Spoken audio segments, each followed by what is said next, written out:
দর্শক, যদি বলি এখন থেকে আর 10 মাস 10 দিন মাকে পোহাতে হবে না প্রসব যন্ত্রণা, কিংবা হাসপাতালে ডেলিভারি রুমে যাওয়ার প্রয়োজন হবে না মাকে, অথচ মায়ের গর্ভে না থেকেও জন্ম নিবে ফুটফুটে শিশু।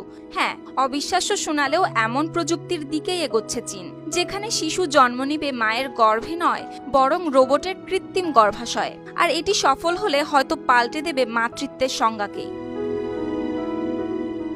কাইওয়া টেকনোলজির প্রতিষ্ঠাতা ডক্টর ঝাং চিফেং এর নেতৃত্বে তৈরি হচ্ছে বিশ্বের প্রথম গর্ভধারণ রোবট।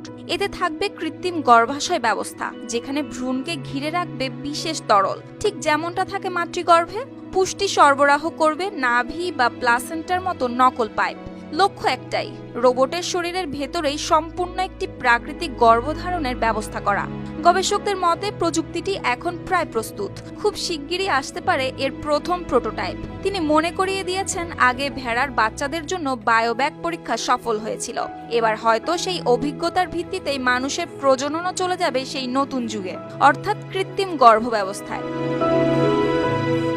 এখন অনেকেই বলছেন এই প্রযুক্তি নারীদের মুক্তি দেবে গর্ভধারণের শারীরিক আর মানসিক কষ্ট থেকে।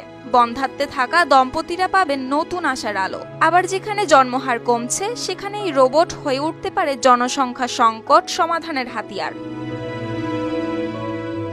কিন্তু বিপরীতে আছে তীব্র বিতর্ক।